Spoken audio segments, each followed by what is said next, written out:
Have you ever noticed something strange? The people you help the most, the people you sacrifice for, the people you stay up late for, support, defend, and rescue, sometimes end up hurting you the most, not strangers, not enemies. The very people you expected gratitude from, and when it happens, it feels almost unreal. You think, after everything I've done for them, how could they do this? But what if I told you that psychology has an explanation for this? What if betrayal isn't always caused by evil intentions, but by hidden patterns in human nature that most people never notice? Today, we're going to uncover the uncomfortable psychology behind why the people you help often betray you. And by the end of this video, you'll understand why being a good person doesn't always protect you from being hurt. In fact, sometimes it does the opposite. Let's begin. Number 1. Help creates an invisible debt. Most people believe gratitude grows when you help someone, but psychology shows something surprising. Sometimes gratitude grows. Sometimes resentment grows instead. Imagine someone is struggling. You step in and save them. You lend them money. You solve their problem. You help them get a job. You support them during their darkest moment. At first, they are thankful, but over time, something changes. Every time they see you, they're reminded of the fact that they needed saving. And for certain personalities, that's uncomfortable because nobody likes feeling weak. Nobody likes feeling dependent. Nobody likes being reminded that someone else was stronger than them. Psychologists call this a threat to self-esteem. Instead of appreciating the help forever, some people begin resenting the person who helped them. Not because you harmed them, but because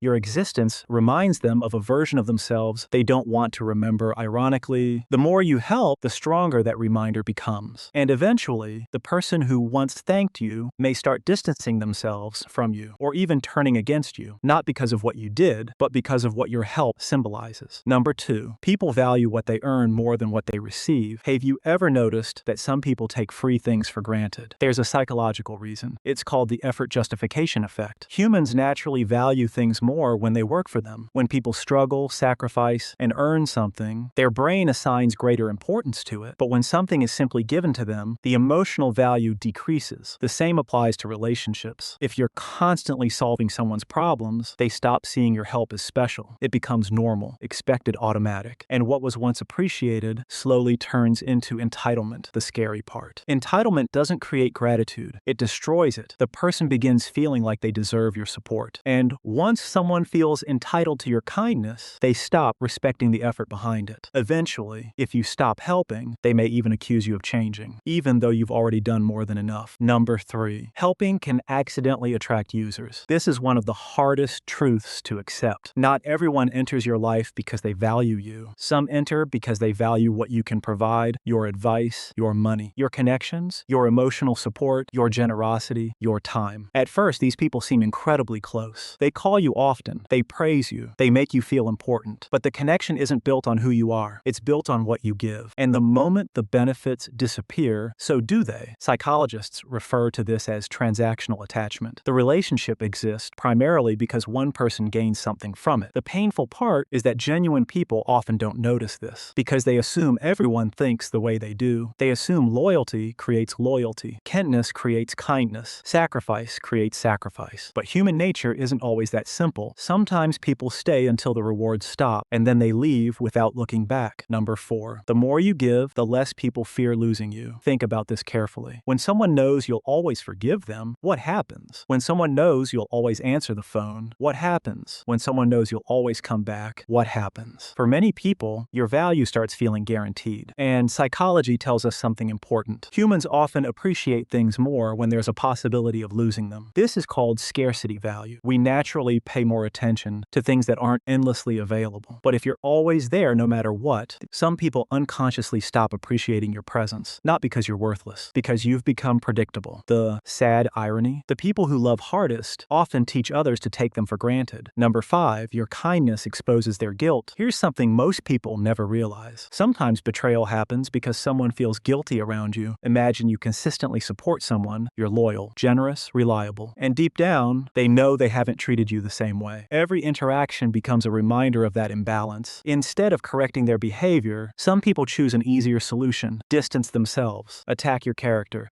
create excuses, rewrite the story. Psychologists call this cognitive dissonance, the discomfort that appears when actions and beliefs don't align. If someone believes they're a good person, but knows they've treated you badly, their brain seeks a way to reduce the discomfort. And sometimes the easiest way is convincing themselves that you're the problem, not because it's true. true, but because it protects their self-image. Number 6. People often respect boundaries more than sacrifice. This lesson surprises many kind-hearted people. You would think that giving everything for someone would increase respect, but often the opposite happens. Why? Because respect and gratitude aren't the same thing. Someone can appreciate your help without respecting you. Boundaries communicate value. They tell people your time matters, your energy matters, your life matters. Without boundaries, your kindness can accidentally look like desperation. And human psychology reacts differently to desperation than confidence. People are naturally drawn toward those who value themselves, not because it's selfish, but because self-respect signals emotional strength. The people who are betrayed most often aren't always the kindest. They're often the people who never say no. Number 7. Success changes relationship dynamics. Sometimes betrayal appears after you've helped someone become successful. And that feels especially confusing because you expected the relationship to grow stronger. But success changes psychology. The person who once needed guidance now wants independence. The person who once looked up to you now wants to be seen as your equal. And if they're insecure, they may see you as competition rather than support. Your role in their past becomes uncomfortable because it reminds them they weren't always strong. Some people embrace that history. Others try to erase it, including the people who helped create it. That's why mentors, supporters, and loyal friends are sometimes abandoned after helping someone rise, not because they failed, because they succeeded. Number 8. People reveal who they are when they no longer need you. This may be the most important point in the entire video. Need can disguise character. As long as someone depends on you, their behavior may seem loyal, respectful, appreciative, but dependency and loyalty are not the same thing. The real test comes later, when they no longer need your help, when they have options, when they have power, when they can leave. That's when character is revealed. Some people stay because they genuinely value you. Others disappear because the relationship was never about you, it was about access. And while that realization hurts, it also provides clarity, because it's better to know someone's true intentions than live inside an illusion. So what can we learn from all of this? Does this mean you should stop helping people? Become cold? Suspicious? Selfish? Not at all. The world needs kind people. The world needs generous people. The world needs people willing to help others. But kindness without wisdom becomes self-destruction. Help people, but pay attention to patterns. Support people, but maintain boundaries. Give generously, but don't sacrifice your self-respect. And most importantly, never measure your worth by how grateful others are, because gratitude reflects their character, not yours. The truth is, some people will remember your kindness forever. Others will forget it tomorrow. Some will thank you. Others may betray you. But none of that changes what your actions say about you. The people who betray kindness reveal themselves. The people who appreciate kindness reveal themselves too. Your job isn't to control their response. Your job is to remain wise enough to recognize the difference. So the next time someone betrays you after everything you've done, don't immediately ask, "What's wrong with me?" Instead, ask, "What did this reveal about them?" Because sometimes betrayal isn't proof that you were foolish. It's proof that you finally saw the truth. If you enjoyed this video and learned something valuable, make sure to subscribe, leave a comment sharing your experience, and let us know which psychology topic you'd like to see next. Until then, stay aware, stay observant. And remember, not everyone deserves unlimited access to a good heart.